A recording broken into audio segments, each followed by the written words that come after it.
Bonjour à toutes et à tous. Nous sommes ravis aujourd'hui d'ouvrir cette table ronde, explorer, comprendre, éclairer la recherche au cœur de la sensibilité. Au fil des années, l'Observatoire a non seulement contribué à faire connaître cette haute sensibilité, mais aussi à mieux la comprendre. Son pôle recherche joue donc un rôle essentiel. Il documente, analyse et met en lumière des données précieuses sur la réalité vécue par les personnes hautement sensibles. Donc pour en parler aujourd'hui avec nous, j'accueille Pascal Michelon, docteur en neurosciences et psychologue, spécialisé dans la détection et l'accompagnement des personnes hautement sensibles et également auteur d'un premier ouvrage au cœur des cerveaux au potentiel et hypersensibles et d'un prochain qui arrive en février l'année prochaine, Mon cerveau sous emprise. Bienvenue à toi Pascal. Bonjour Marie, merci pour cette introduction. Je suis ravie d'être avec vous toutes et tous aujourd'hui pour parler de la sensibilité élevée et de la recherche dans ce domaine-là. Pascal et moi, on fait toutes les deux partie de l'équipe de la codirection de l'Observatoire. Et Pascal, toi, tu es responsable de ce pôle recherche. Donc du coup, on a choisi pour cette table ronde de mettre en lumière cette dernière enquête qui a été menée par l'Observatoire dans l'idée de partager ensemble pourquoi est-ce qu'elle a été lancée, qu'est-ce qu'elle nous révèle, et puis comment ces résultats viennent nourrir du coup notre réflexion collective sur cette haute sensibilité. Du coup, sans plus tarder, Pascal, je te donne la parole. Est-ce que tu peux nous dire un peu de quoi s'agit-il? Quelle est cette dernière enquête et qu'est-ce qui l'a motivée? Alors, cette dernière enquête qui a été lancée en fin 2024 euh, avait pour objectif de mieux comprendre comment les personnes hautement sensibles se régulent, hein. Comme tu le sais, Marie, les personnes hautement sensibles vivent des émotions fortes, hein, sont aussi souvent préoccupées par toutes les sensations qu'elles peuvent ressentir. Et tout ça peut faire beaucoup d'informations sur le plan sensoriel et sur le plan émotionnel. Et ce qui entraîne un besoin important chez les personnes sensibles, c'est de pouvoir réguler, c'est-à-dire faire que l'intensité de toutes ces émotions, toutes ces sensations, soit pas trop forte pour pouvoir vivre leur quotidien d'un point de vue enfin, pouvoir vivre leur quotidien de façon plus sereine, hein. Donc la régulation, c'est vraiment un point important pour les personnes hautement sensibles. Et on se posait la question finalement de comment les personnes hautement sensibles dans la société, donc pas forcément diagnostiquées ou identifiées, comment est-ce qu'elles se régulent, qu'est-ce qu'elles font déjà, qu'est-ce qu'elles ont mis en place. Et ce genre de questionnement, enfin les réponses plutôt à ce genre de questionnement, pourraient nous apporter beaucoup sur ce que font les personnes hautement sensibles spontanément et aussi sur ce qu'on pourrait proposer aux thérapeutes ou aux accompagnants des personnes sensibles comme outil pour mieux accompagner. Donc c'était un petit peu ça le double objectif de cette enquête-là. Je trouve que c'est vraiment intéressant parce que ce que j'entends souvent chez les grands sensibles, qui est lié à cette notion de régulation, c'est le fait qu'ils ont l'impression de perdre de l'énergie, qu'ils ont moins d'énergie que les autres, qu'ils sont toujours très fatigués. Et cette enquête, du coup, elle va vraiment être aidante là-dessus, à mon sens, parce que justement, en tant que grand sensible, on a besoin d'apprendre justement ces outils de la régulation pour arrêter de se trouver toujours plus faiblard que ceux qui sont pas grandement sensibles, etc. Parce qu'après, du coup, ça contribue à cet équilibre. On apprend à mieux se connaître et du coup, on fonctionne aussi mieux. Donc, ça, je pense que c'est une belle enquête, du coup. Est-ce que tu peux nous dire un petit peu quels étaient les grands axes ou les questions principales qui ont été explorées à travers de l'enquête? Donc il y avait toute une partie sur la population qui répondait à l'enquête. L'idée, c'est de mieux connaître qui a répondu pour pouvoir après dégager des tendances en fonction de peut-être du genre, de l'âge, de différentes caractéristiques aussi. Ensuite, on s'est focalisé à la fois sur les aspects plutôt positifs ou les avantages, hein, et les aspects plutôt négatifs, les avantages des caractéristiques de la sensibilité élevée. Euh, donc, il y avait une partie sur la sensorialité, Mhm. sur la haute sensibilité aux sensations, avec essayer de comprendre, comme je viens de dire, donc quels sont les avantages, qu'est-ce que ça apporte aux gens, et qu'est-ce que ça peut leur causer comme inconvénient dans leur vie quotidienne. Et ensuite, au niveau de l'empathie aussi, la même chose. Donc, l'empathie, la faculté à ressentir ce que ressentent les autres. Donc ça, c'était un deuxième volet. Et un troisième concernait plus le ressenti émotionnel propre, donc l'intensité des émotions propres à la réactivité émotionnelle de chaque personne. Donc, c'était sur ces trois grands axes, hein, et essayer à chaque fois de comprendre comment ça se passait et comment les personnes se régulaient. Il m'a semblé voir, parce qu'on a déjà partagé un peu au sein de la codirection, du coup, les résultats, que on a encore un peu de mal à motiver les messieurs, les hommes à répondre, et que donc on a une majorité, du coup, de réponses féminines sur l'enquête. Oui, alors là, c'est vraiment flagrant. On a eu à peu près 316 même exactement. 316 répondants, donc c'était un super chiffre. Ça a pris un peu de temps, hein, à mobiliser aussi, enfin, trouver plutôt des répondants. Donc c'est là qu'on voit qu'il y a vraiment une communauté au sein de l'Observatoire. Donc, toutes les personnes formées par l'Observatoire peuvent devenir membres, hein. Et cette communauté donc augmente de plus en plus et chaque membre est très actif, hein, au niveau de ses projets de recherche ou d'autres types de projets. Et c'est comme ça qu'on a pu petit à petit relayer de ce questionnaire, cette enquête à de plus en plus de monde. C'est pour ça aussi que ça a pris un certain temps. On est arrivé donc en 2025 à 316 répondants dont la grande majorité, c'est 87%, et c'est des femmes. Effectivement, donc c'était une enquête sur la régulation au féminin de la sensibilité élevée. Cette recherche-là sur cette thématique de la régulation, comment est-ce qu'elle s'inscrit dans la continuité du travail qui a déjà été entamé au niveau du pôle recherche et de l'observatoire? Donc le pôle recherche, il n'est pas très ancien non plus au niveau de l'observatoire. Il s'inscrit plutôt dans la continuité de ce qu'on appelle les cercles dans l'observatoire. Il y a différents cercles, c'est-à-dire c'est un ensemble de professionnels formés par l'Observatoire qui sont devenus membres, hein, qui se réunissent à leur guise, hein, ou à la fréquence qu'ils désirent, pour parler de certaines problématiques, pour créer parfois des outils de communication ou se poser des questions. Donc il y a des cercles sur le travail et la haute sensibilité, les enfants et la haute sensibilité. Et il y avait le cercle recherche, hein. Là, c'était plus des professionnels qui se posaient des questions et qui faisaient remonter des questions vers la direction de l'observatoire, hein, pour peut-être faire avancer ces problématiques. Et c'est de là qu'est né le pôle recherche. Une fois qu'on avait collecté ces questionnements, c'est bah, d'accord, bah, maintenant, en tant qu'observatoire, on va peut-être essayer de faire avancer les questions avec des réponses. Et c'est là qu'on a créé ce pôle recherche, euh, donc je mène, hein, toujours en collaboration avec le cercle recherche, hein, qui comprend plusieurs personnes. Et juste une petite parenthèse aussi sur le fonctionnement de l'observatoire, c'est que donc moi je dirige ce pôle recherche, on est toujours dans un fonctionnement collaboratif avec le cercle recherche, mais aussi avec les autres co-directrices, hein, avec aussi n'importe quel membre de l'observatoire qui tout d'un coup se dirait, waouh, le projet qui est en cours m'intéresse vraiment, j'ai envie de m'impliquer, de faire ceci, cela.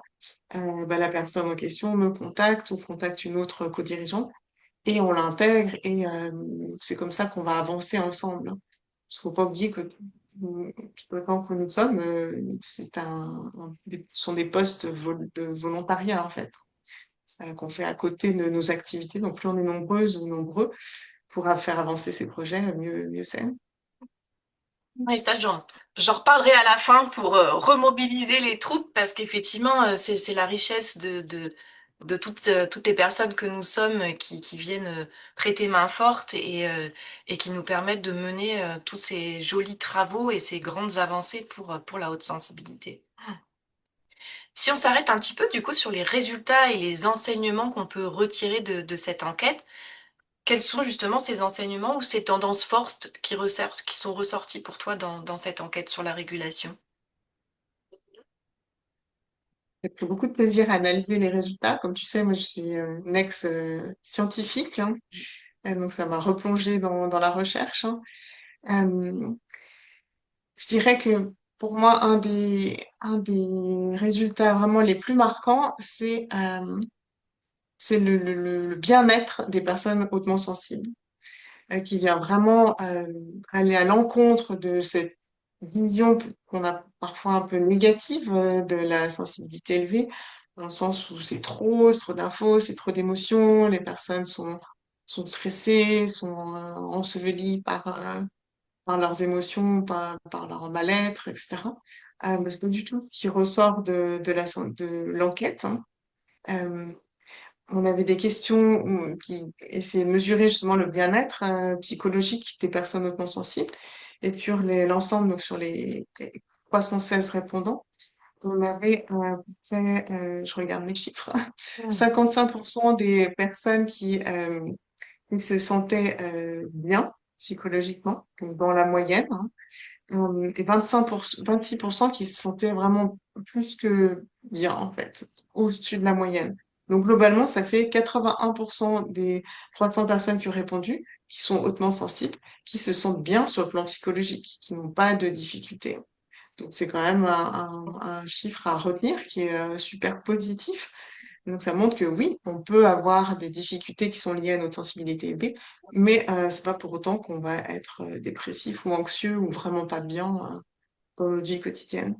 Et la même chose pour la santé physique aussi, puis tu parlais de fatigue. Mm. Donc, on te demandait ben, à quel point ça peut vraiment impacter la santé physique.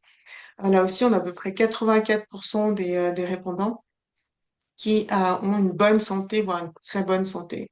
Donc, sur le plan physique, ce n'est pas non plus une calamité, loin de là. Ça fait plaisir à entendre. Est-ce que tu dirais que du coup, c'est les deux éléments qui, à la fois, sont les tendances fortes qui en sont ressorties et à la fois un peu surprenants par rapport à tout ce qu'on peut entendre d'habitude comme préjugés ou a priori sur la haute sensibilité? Donc, ça en fait partie, mais on voit, vu qu'on questionnait aussi sur qu'est-ce que ça apporte aux gens, Mm. donc là aussi, il y a pas mal de résultats qui sont intéressants. Euh, de souvenirs comme ça, je dirais ce qui m'a le plus marqué, c'est au niveau des aspects positifs que les personnes hautement sensibles donc, se reconnaissent dans leur sensibilité. Euh, il y a cette empathie. Donc d'accord, ça peut être parfois embêtant, envahissant, etc. Mais ça, tout le monde le reconnaît comme un plus, en fait, de pouvoir capter ce qui se passe chez l'autre, de pouvoir être à l'écoute aussi, de vraiment sentir toutes ces petites nuances, hein. Ça peut apporter beaucoup dans n'importe quelle relation qu'on entretient finalement. Et ce qui venait après aussi, c'est la, la capacité à s'émerveiller, à observer et à s'émerveiller. Ça, c'est quelque chose que les personnes hautement sensibles, donc, qui ont répondu à l'enquête, chérissent en fait dans cet aspect de leur haute sensibilité qu'elles reconnaissent comme vraiment agréable. Euh, donc ça, je trouvais que c'était chouette, hein. Euh, et peut-être ce qu'il y a à retenir aussi, c'est que donc les personnes hautement sensibles globalement se sentent plutôt bien, en bonne santé, apprécient des aspects de leur sensibilité élevée. Mais ça n'empêche pas que, effectivement, la saturation sensorielle, ça existe, que les ruminations, ça existe, et que tout ça, ça fatigue. Donc il y a les deux. Donc c'est reconnaître que ça existe. Euh, Par exemple, au niveau des ruminations mentales, tu sais, donc le fait de revenir sur des scènes vécues, mais de façon lourde pour soi, en fait. Dans le mot rumination, il y a quand même, c'est ressasser, en fait. Euh, on a, dans les répondants, on a à peu près 76% des personnes qui disent ruminer au moins une fois par semaine, en fait. Donc, ça prend du temps. Au niveau de l'impact que ça a, je pense que c'était 78% qui en ressentent une fatigue. Eh oui. Donc, ça a effectivement un impact. Ça existe, c'est là.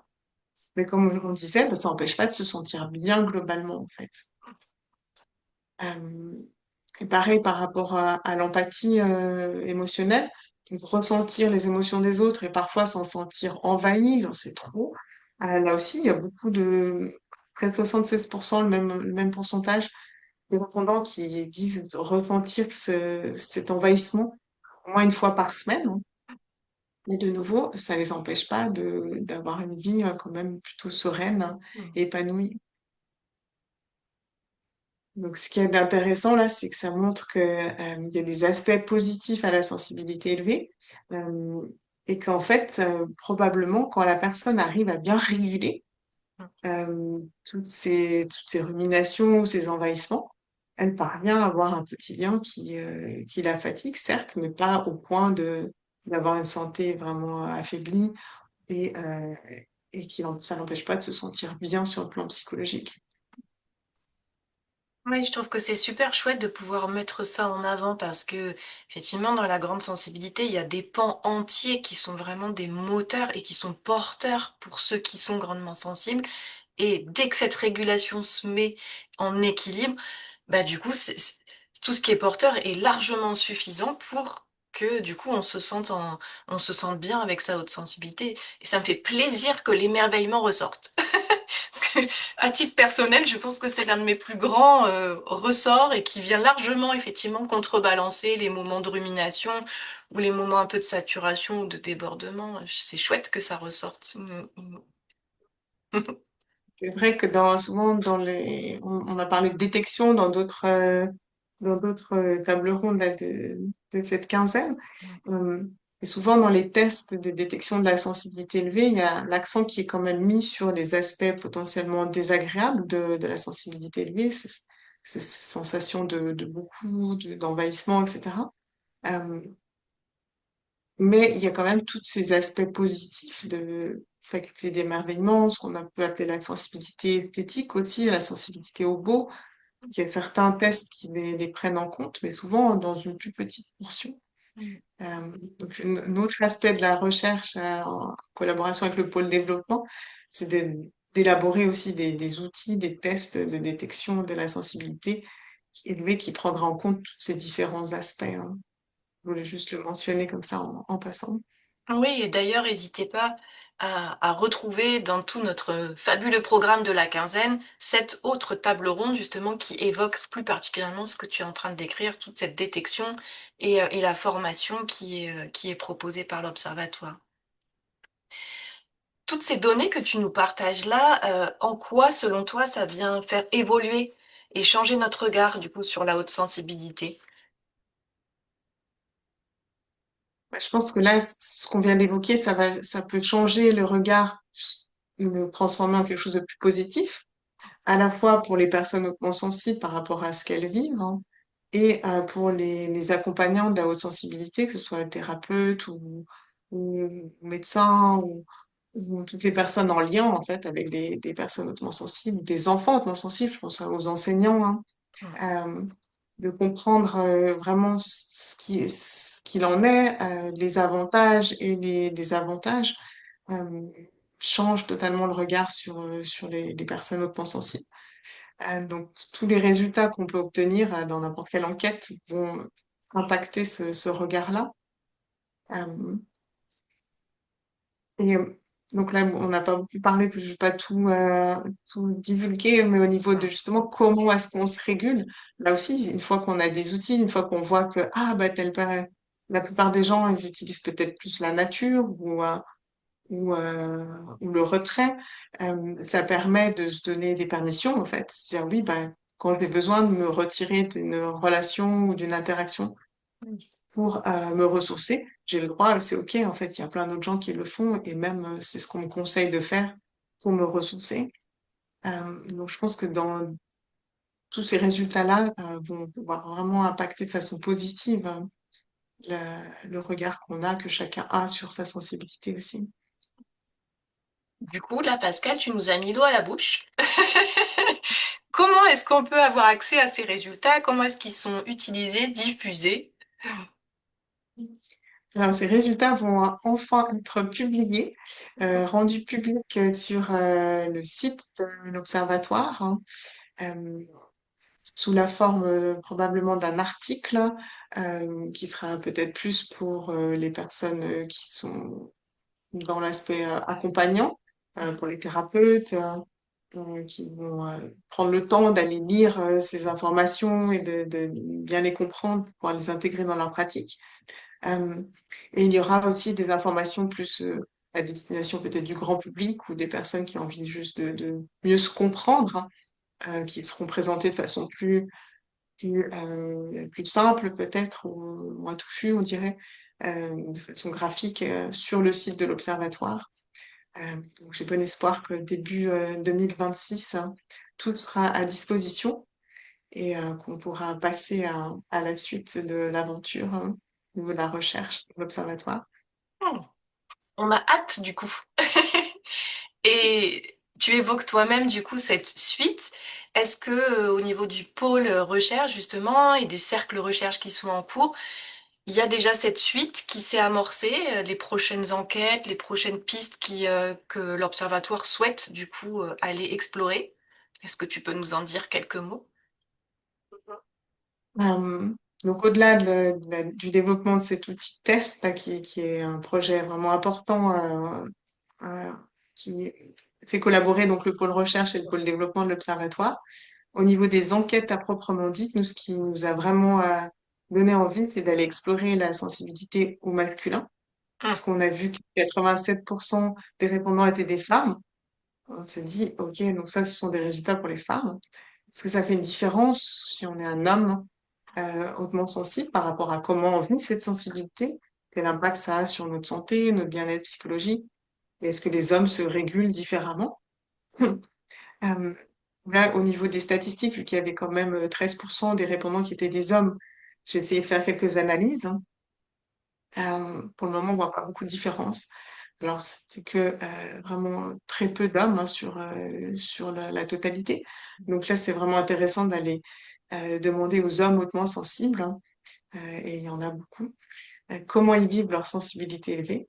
Et on aura besoin là, de vous toutes et tous qui nous écoutez pour diffuser cette enquête, hein, que vous pourrez retrouver donc, dès qu'elle sera disponible, et de la même façon début 2026, sur les 3 premiers mois, 2 premiers mois 2026. N'hésitez pas à revenir sur le site de l'Observatoire. Il y aura un lien pour aller répondre à cette enquête, donc à communiquer à tous les hommes potentiellement sensibles que vous connaissez. Euh, et ce sera vraiment un plus pour la recherche, hein. Merci d'avance. Ah oui. Oui, j'allais dire là, c'est un grand appel qui est lancé.